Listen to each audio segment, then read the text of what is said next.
Halo Jakun Energi, kembali lagi dengan gue Dewa di podcast Energy Drink. Nah, untuk episode kali ini, kita akan membahas mengenai bagaimana sih pengaruh COVID-19 terhadap sektor energi dan geopolitik terutama di Indonesia. Ini yang menarik sih. Mungkin aku buka dulu dengan ini ya, kayak ini tuh berita, aku lupa sih, sekitar 2 minggu lalu kalau nggak salah. Jadi, Amerika protes ke WHO karena mereka cenderung mendukung Tiongkok. Nah, di satu sisi sebelumnya akibat konflik antara US, Amerika sama Tiongkok dari tahun 2018 itu sangat berdampak terhadap Indonesia. Pertama kalau bisa aku lihat dari sisi ya, nilai tukar kita sampai 15 sempat 15.000 apa nggak salah ingat, atau 14.000 sekian ya. Itu cukup anjlok, dan itu menurutku salah satu dampak akibat konflik antara USA dan Tiongkok gitu. Nah, sekarang muncul lagi, dan Amerika Serikat itu bilang mereka, aku nggak tahu ini udah confirm atau belum, mereka berniat untuk mencabut dana sumbangan ke WHO, dan pada dasarnya sumbangan Amerika ini yang paling besar terhadap WHO. Nah, mungkin nggak akibat ada sentimen ini terjadi konflik kembali antara USA dan Tiongkok yang akhirnya berimbas terhadap beberapa negara lain seperti salah satu Indonesia. Oke, baik. Mungkin aku awali lebih dulu ya. Sebetulnya geopolitik sama konspirasi itu nggak beda jauh. Kalau misalkan orang yang nggak mengetahui mengenai geopolitik, dia mesti larinya ke teori konspirasi yang sekarang banyak dibicarakan di khayal umum. Contohnya yang seperti tadi dibicarakan sama Dewa, kalau misalkan Amerika itu sekarang lebih condong dia nggak mendukung ke WHO karena yang Cina yang kemarin ada berita beberapa hari lalu itu menyumbang berapa jumlah uang yang sangat besar ke WHO untuk mengatasi pandemi. Tapi kita tarik ke bagian akademik dulu. Kalau geopolitik itu sendiri, kalau kita belajar di teori-teori itu merupakan politik yang dijalankan suatu bangsa yang berkaitan erat dengan sifat-sifat geografis di daerahnya. Nah, kalau dari mazhab Indonesia dari Lembaga Ketahanan Nasional itu merupakan cara geopolitik, merupakan cara pandang terhadap diri dan lingkungannya. Nah, Indonesia udah jelas kalau misalkan geopolitik Indonesia itu wawasan Nusantara dan bisa dipelajari atau kita buka di Pancasila, di Undang-Undang Dasar Indonesia 1945 itu ada juga di situ. Kalau yang sekarang berkembang namanya politik itu, kalau dulu politik itu merupakan bagian dari penguasaan suatu wilayah, tapi politik dulu menggunakan cara yang lebih tradisional atau konvensional menggunakan perang. Namun kalau misalkan yang sekarang, yang pandangan Jenderal Van Nguyen Giap itu dari Vietnam, itu politik merupakan kelanjutan dari perang dengan cara lain. Nah, yang dinamakan geopolitik itu dari segi akademisnya. Kalau kita bicara mengenai perkembangan sekarang, sentimen Amerika terhadap Cina, terus sentimen negara-negara lain mungkin terhadap WHO yang kita baca awal-awal kita ditetapkan status pandemik itu, Indonesia juga sempat mengalami sentimen negatif dengan WHO karena Indonesia tidak mau terbuka datanya dan lain sebagainya. Mungkin nanti bisa dilihat datanya di berbagai berita. Lalu kalau kita melihat ke perkembangan ke depan ini di tengah pandemi ini, namanya Amerika dengan Cina itu sudah lama perang dagang. Mereka mengawali perang dagang itu sekitar 22 Maret 2018 kalau nggak salah itu.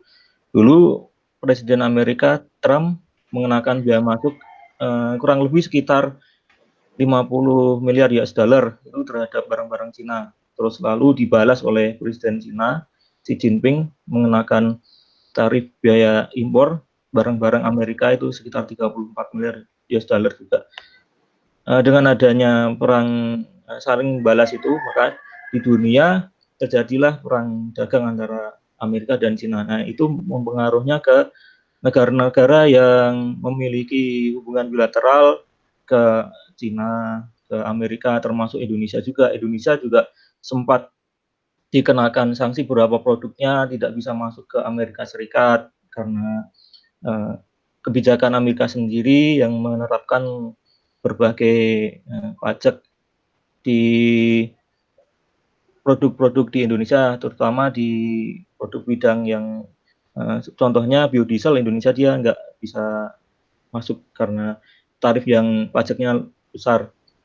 Lalu hubungannya kalau misalkan sekarang ini apakah perang dagang itu akan berlanjut? Kalau misalkan berlanjut, bisa jadi berlanjut kalau misalkan Cina dan Amerika tidak memiliki kesepakatan bahwa mereka akan menghentikan segala sentimen negatif masing-masing antar negara. Kalau misalkan nanti Amerika dan Cina memiliki kesepakatan perdagangan yang beberapa waktu lalu pernah kita lihat di beberapa media, Amerika dan Cina sudah memperoleh kesepakatan dan perang dagang berakhir. Nah, tapi kalau misalkan mengenai isu yang diangkat sekarang kan, kalau Cina lebih condong ke WHO, Amerika bagaimana? Kalau Amerika sendiri sebetulnya dia merupakan negara yang bisa dibilang super power, tapi di sini Cina sedang negara yang akan bisa dianggap mengambil alih posisi Amerika, dan Amerika juga tidak akan mau kalau misalkan Cina mengambil alih posisi Amerika di tatanan global. Kalau ngaruhnya di sektor energi, beberapa waktu lalu itu kan terjadi penurunan permintaan. Kalau kita lihat di sektor gas Indonesia, Cina dia mengalami penurunan komoditas karena memang biaya masuk yang dari Amerika ke China itu menjadi tinggi. Nah, untuk permintaan dari Cina akan gas juga terkoreksi. Nah, ini mengakibatkan harga komoditas yang harga energi, gas, terus pengaruhnya ke batu bara juga mengalami penurunan. Selain itu, kalau misalkan kita lihat di negara berkembang, Indonesia kan sangat terpengaruh terhadap sentimen global antara Amerika sama Cina. Kalau misalkan perang dagang ini terus menerus, maka harga dolar akan naik. Nah, harga dolar naik ini, maka Indonesia juga mengalami semacam, bisa dibilang harga nilai tukar rupiah akan semakin turun. Jadi itu akan pengaruhnya ke harga-harga kebutuhan pokok di Indonesia. Itu. Berarti aku lebih ke arah begini sih, Tuy. Mungkin nggak sih kalau sebenarnya Amerika Serikat itu nyerang Tiongkok, bukan nyerang sih, mengeluarkan sentimen negatifnya terhadap Tiongkok itu tujuannya untuk memperkuat nilai tukar mata uangnya terhadap mata uang lain. Bisa juga, karena Amerika sendiri kan sistem ekonominya dia sistem ekonomi liberal, jadi apapun yang dilakukan Amerika itu tidak ada yang istilahnya di dalam tatanan ekonomi global itu yang memperingatkan bahwa oh ini harusnya Amerika tidak harus begini, dan dia salah, karena memang Amerika dia lebih ke arah bagaimana mengamankan pasar dolarnya dan menjadikan mata uang mereka menjadi lebih tinggi daripada mata uang negara lain, dan ekonomi dari negara Amerika terjaga juga. Itu bisa juga menjadi strateginya Amerika sendiri dalam hal ini. Iya, menarik ya. Berarti bisa ada banyak strategi yang melandasi kenapa Amerika Serikat melakukan hal tersebut. Nah, betul ya. Tapi kalau yang lebih menarik sendiri, kita lihat Amerika ini kan beberapa waktu lalu tadi sudah dijelaskan Ayu bahwa Amerika juga terpengaruh karena perang harga minyak ya antara Rusia sama Saudi. Nah, Amerika di dalam posisi ini mereka ingin menjaga kelangsungan produksi dan kelangsungan industri minyak di Amerika sendiri. Karena kalau misalkan harga minyak makin rendah, maka produk minyak Amerika juga nggak akan bisa diterima di pasar karena harga-harga produk yang di luar Amerika juga rendah tuh. Ya. Menarik sih. Kenapa, Mek? Lu mau nanya sesuatu? Oh enggak mau nambahin aja, harga produksi minyak Amerika tuh kurang lebih sama kayak Indonesia. Jadi kalau misalnya harga minyak udah nyentuh di bawah 25 US dollar per barel, itu mereka agak kolaps juga, sama kayak Indonesia kan kita rata-rata sekitar 20-an. Kalau Amerika tuh sekitar 20-an segitu sih. Jadi kalau 25 tuh mereka udah mulai kolaps juga. Betul. Industri Amerika juga kelangsungannya akan terancam kalau misalkan harga minyak terlalu rendah. Mungkin kalau dipikir-pikir itu mungkin yang melandasi kenapa Amerika tuh mau intervensi OPEC Plus terkait dengan konflik antara Arab dengan Rusia terkait itu sih. Upaya-upaya dilakukan untuk pengurangan ini produksi migas. Tapi sebelum kita bicara tentang ini sebelum kita bicara tentang Arab dan Rusia dulu, mungkin banyak yang masih belum familiar dengan istilah OPEC Plus gitu. Mungkin Mas An bisa cerita Mas, OPEC Plus itu apa gitu? Apa yang membedakan OPEC Plus dengan OPEC yang pada umumnya gitu? Ya, kalau OPEC sendiri itu kan merupakan organisasi ekspor minyak ya. Tuh. Atau kalau misalkan kita lihat kepanjangannya Organization of the Petroleum Exporting Country, itu dulu didirikan pada sekitar tahun 60-an di Baghdad, Irak, dan anggotanya dulu ada 4 negara awalnya, dulu Iran, Irak, Kuwait, sama Arab Saudi. Lalu berkembang ada Venezuela. Nah, kalau misalkan OPEC Plus sendiri itu kan dibentuk oleh negara-negara OPEC yang negara produsen minyak ditambah negara produsen minyak yang di situ non OPEC. Tapi non OPEC sendiri di sini ada Rusia. Nah, Rusia itu tergabung dalam OPEC Plus. Nah, Rusia kan dikenal jumlah produksi minyak yang melimpah. Terus Rusia dulu itu awalnya tidak mau bergabung dengan OPEC, tapi tahun 2016 kalau nggak salah, baru negara-negara OPEC itu mengundang Rusia untuk menjadi bagian dari OPEC Plus. Nah, tujuan dari adanya OPEC dulu itu yang pertama, menggabungkan kebijakan perminyakan atas negara-negara anggota. Kebijakan perminyakan ini antara lain kalau misalkan di negara-negara OPEC dia memiliki produksi berapa. Nah, nanti kalau dari negara-negara OPEC itu kebijakannya saling ada keterkaitan. Misalkan Arab Saudi kuota produksinya segini, terus Iran segini, Irak segini, dan lain sebagainya. Terus yang kedua itu OPEC didirikan tujuannya untuk memenuhan permintaan minyak dunia terhadap permintaan dunia akan minyak bumi. Lalu yang ketiga yang paling utama ini adalah untuk kestabilan harga minyak dunia. Nah, kalau yang kemarin bulan Maret isu berkembang harga minyak anjlok itu karena memang tidak ada kesepakatan antara negara Rusia dan negara OPEC yang di situ dipimpin oleh Arab Saudi. Jadinya kesepakatan itu adalah kesepakatan untuk memangkas produksi dari negara Arab Saudi dan negara Rusia. Itu lebih jelasnya mungkin kalau misalkan teman-teman bisa melihat sejarah perkembangan dari OPEC, bisa kita lihat juga sejarah perkembangan mengenai dari dulu perang Teluk juga sudah ada kesepakatan mengenai kerjasama OPEC itu sendiri. Sorry, ini ada telepon masuk. Oke, lanjut. Ya nggak apa-apa. Oh, berarti gitu ya. Berarti lebih ke arah, bisa dibilang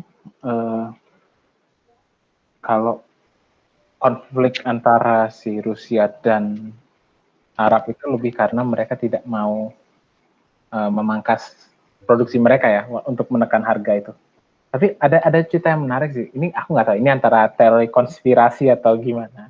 Tapi ada yang bilang, aku pernah baca gitu, kenapa Rusia tidak mau menurunkan produksinya karena itu adalah upaya dari Rusia untuk menekan Amerika Serikat terkait dengan harga shale oil. Supaya harga shale oil itu menjadi tidak ekonomis. Jadi secara nggak langsung industri migas di Amerika Serikat menjadi terhambat gitu.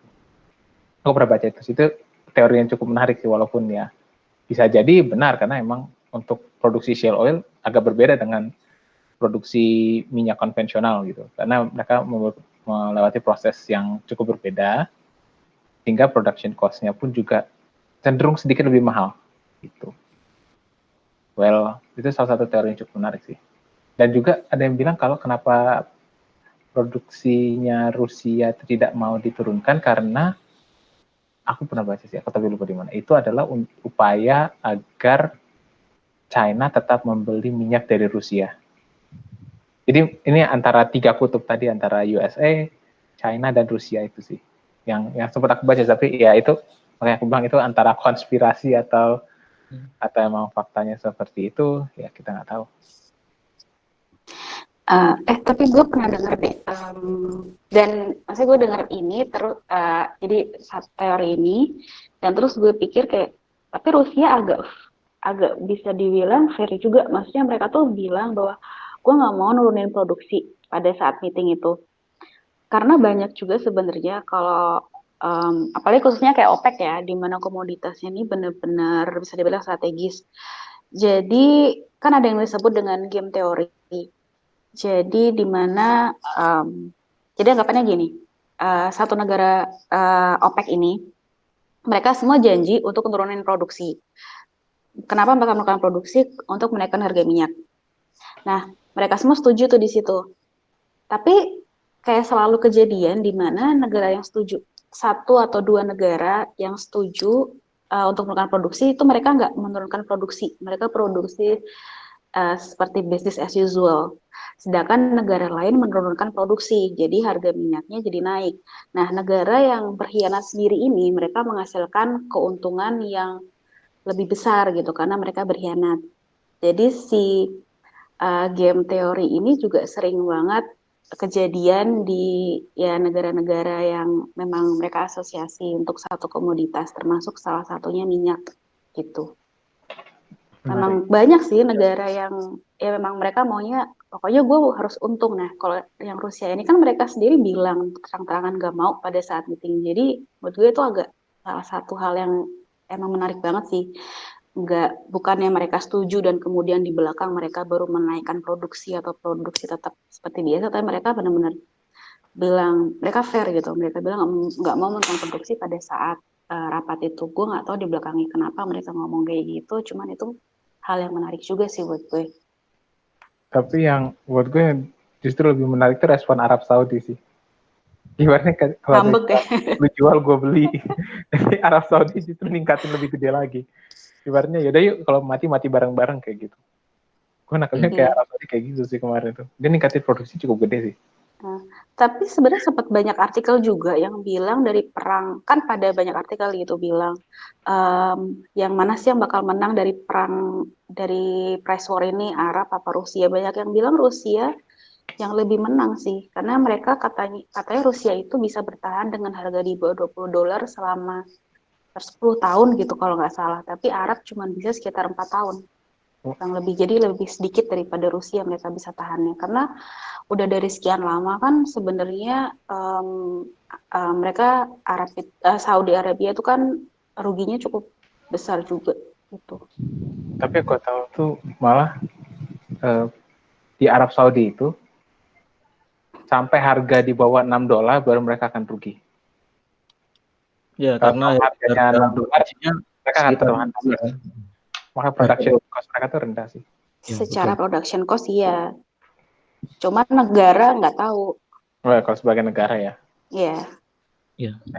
Karena sebetulnya kan dari Rusia sendiri tergabung dengan OPEC dengan membentuk satu organisasi OPEC Plus sendiri kan mereka juga awalnya yang aku baca dari artikel itu ada pejabat Kremlin itu kayak semacam Gedung wilayah putih. istananya Rusia itu mereka pengen bahwa bisa mengendalikan harga minyak di dunia karena kan negara OPEC sendiri plus Rusia itu sekitar 50% lebih dari komposisi produksi minyak dunia. Jadi pengaruhnya sangat besar ke dalam kestabilan harga. Nah, yang aku baca sendiri memang benar kalau misalkan Rusia akan menekan dari produksi shale gas atau shale oil dari Amerika karena memang dari Amerika sendiri produksi dari kedua jenis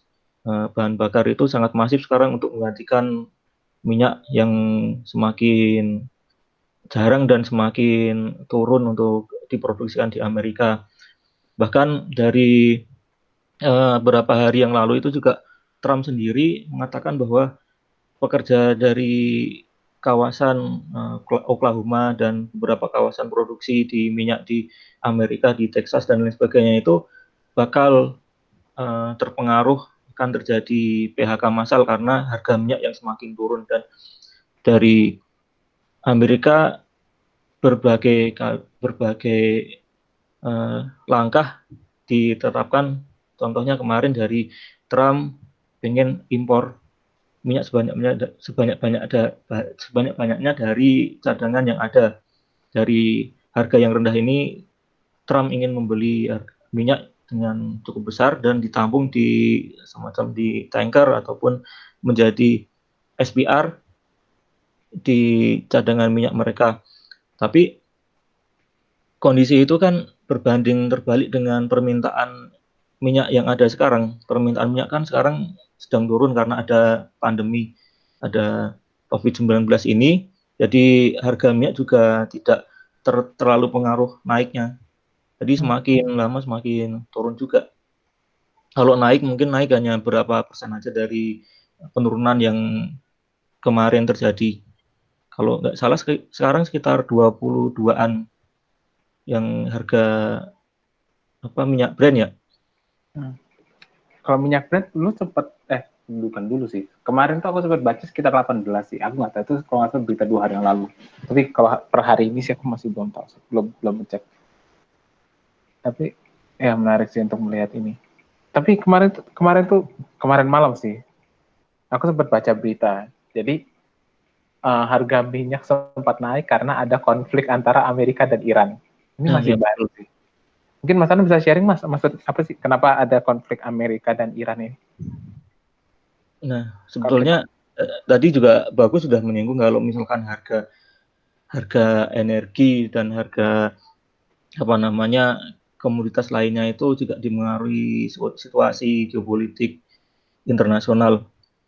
Kita fokus ke harga minyak ya. Kalau misalkan harga minyak ini berapa hari ini terkerek ke dalam angka berapa persen dari penurunan sebelumnya, itu karena di Selat Hormuz, tepatnya di dekat Iran itu terjadi ketegangan antara kapal perang Amerika yang dikepung oleh, kalau nggak salah, kapal perang Amerika itu berjumlah 6, terus yang punyanya Iran itu sekitar 11. Jadi secara jumlah, secara kuantitas kapal perang Amerika kan kalah. Nah, dari situ muncullah ketegangan antara pejabat-pejabat di kedua belah pihak. Misalkan si Trump mengancam akan menembak semua kapal Iran yang menghalang-halangi patrolinya Amerika di situ. Nah, Iran juga mengancam bahwa akan menenggelamkan kapal Amerika kalau misalkan terjadi gesekan. Nah, sentimen-sentimen negatif itu kan mempengaruhi harga minyak yang menjadikan harga minyak sendiri naik karena Iran juga termasuk produsen minyak yang besar juga. Jadi karena Iran merupakan produsen minyak yang besar, terus dia pangsa pasarnya juga lumayan. Amerika juga produsen minyak yang besar juga. Jadi kedua sentimen itu menjadikan harga minyak ikut naik. Nah, itu kronologisnya seperti itu. Menarik ya.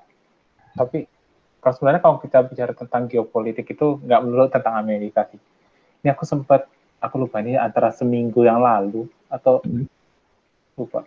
Pokoknya semenjak kebijakan lockdown itu dicabut oleh pemerintah China, ada nelayan China yang masuk lagi ke Laut Natuna.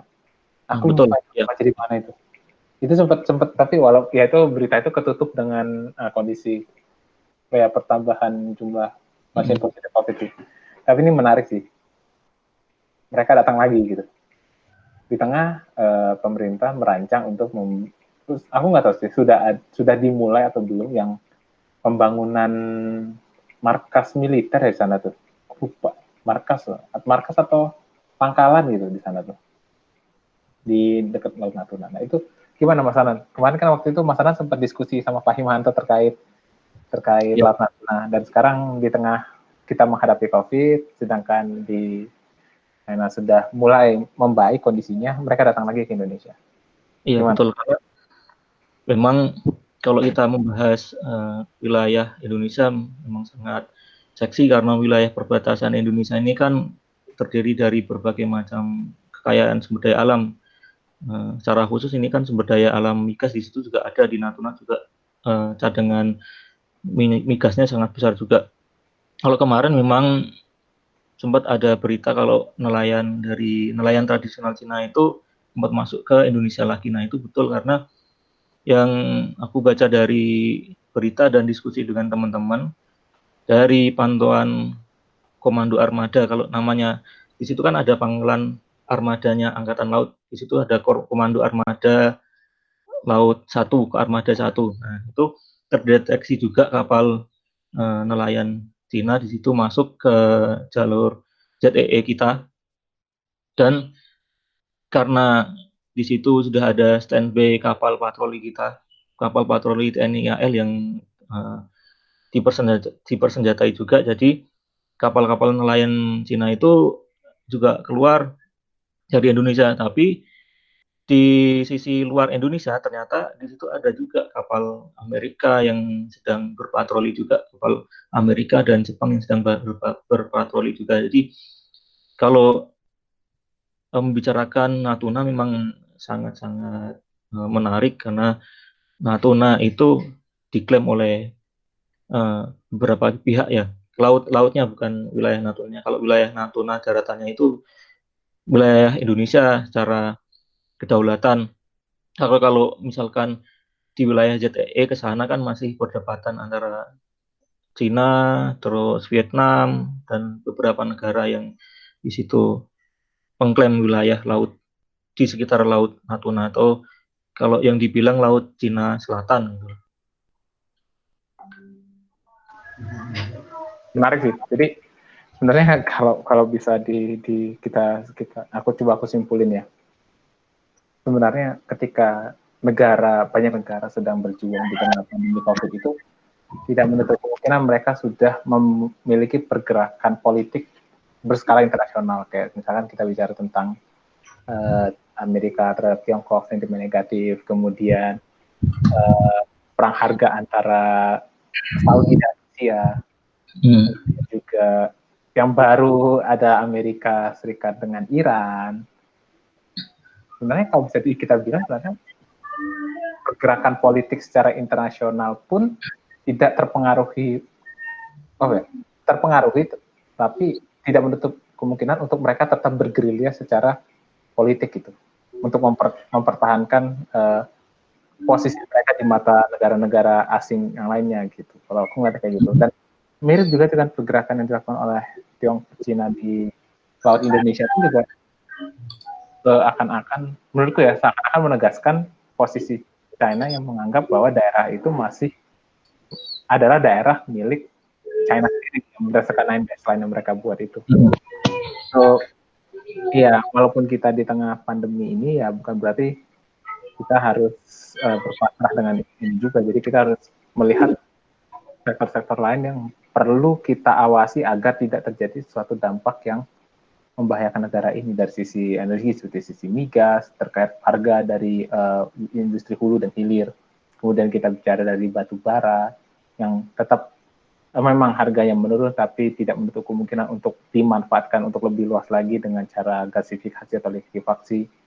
Kemudian dari sisi pertambangan kita bisa bicara dengan smelter yang nantinya sangat berdampak terhadap industri baterai dan nantinya bisa bergerak juga ke electric vehicle. Kemudian dari renewable energy yang secara bisnis akan semakin terdampak dengan harga harga komoditas minyak yang semakin turun, tapi bisa didorong dengan cara partisipasi langsung dari pemerintah untuk mendorong industri manufaktur dalam negeri sehingga kita tidak terlalu bergantung dengan industri yang berada di luar negeri. Gitu. Jadi ketika ada pandemi ini kembali, kita masih bisa mandiri seperti itu. Dan bicara tentang geopolitik ya, as we know yang tadi kita bahas bahwa di tengah pandemi ini bukan berarti negara akan cenderung slow down, bisa juga mereka akan melakukan manuver-manuver yang untuk menegaskan kedaulatan mereka di atas negara lain, termasuk salah satunya adalah masuknya China ke Indonesia ataupun menegaskan status Amerika sebagai negara terkuat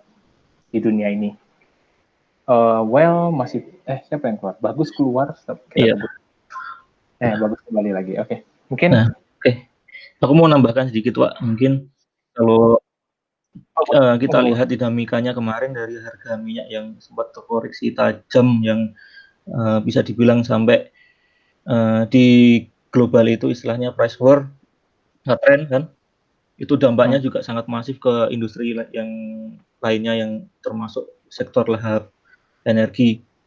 Nah, kemarin juga sempat aku baca negara-negara OPEC itu sudah OPEC Plus itu sudah sepakat mereka mau memangkas produksi setelah berakhirnya perang harga antara Saudi sama Rusia. Namun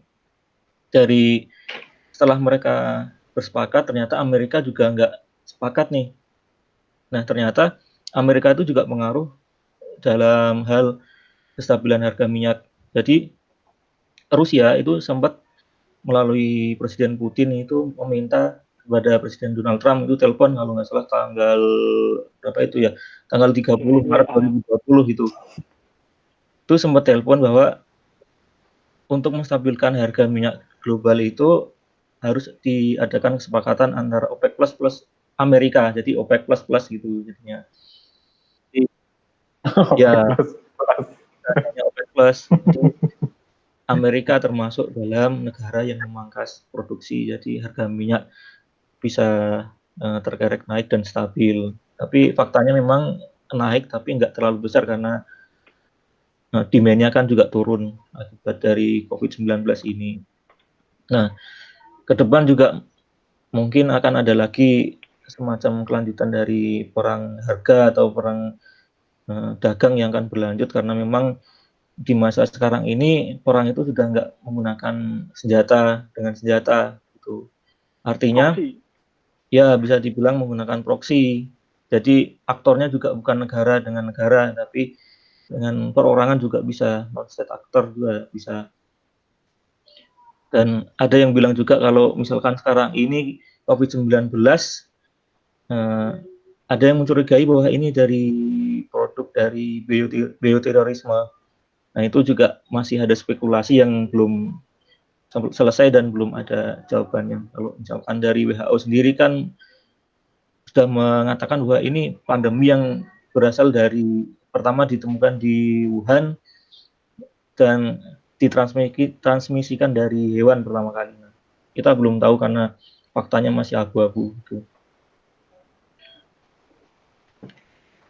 Iya sih. Well, ini akan selalu menjadi bahasan yang menarik sih kalau kita bicara tentang geopolitik karena kita harus merut dari belakang sejarah kenapa mereka seperti itu dari awal. Oke, mungkin bisa kita tutup ya. Jadi intinya ya seperti kita tahu lah kalau misalkan COVID-19 itu memang salah satu hal yang memiliki dampak terhadap banyak sektor, salah satunya adalah sektor energi yang sudah kita paparkan tadi. Dan bisa dilihat juga sebenarnya pemerintah bisa melakukan banyak hal dalam hal ini, maupun dalam bentuk intervensi dan juga dalam hal mengatur bagaimana insentif mungkin ya. Kalau misalkan dari sisi intervensinya mungkin bisa dengan mendorong adanya industri secara mandiri, terutama dari sektor renewable energy. mungkin juga dengan salah satunya kalau nggak salah ada ya pabrik solar kalau nggak salah SUP. Itu kita dari PYC sempat main ke sana dan diharapkan mungkin nanti ke depannya ada banyak perusahaan lagi sehingga kita ya secara lokal milik Indonesia sendiri yang nantinya kita bisa tidak terlalu bergantung dengan adanya kegiatan impor dari luar. Seperti itu, dan dari sisi migas juga kebijakan pengaturan harga semoga juga menjadi lebih terjelaskan ke depannya karena itu menjadi salah satu hal yang cukup menarik di mata publik karena publik menanti apakah harga BBM akan turun. Jadi kita lihat mungkin di sekitar bulan Mei atau Juni nanti pasti ada kejelasan terkait hal ini. Dan dari sisi politik juga tidak menutup kemungkinan bahwa di tengah pandemi ini setiap negara akan kembali bermanuver. Well, mungkin itu yang bisa kita sharing secara internal dari PYC.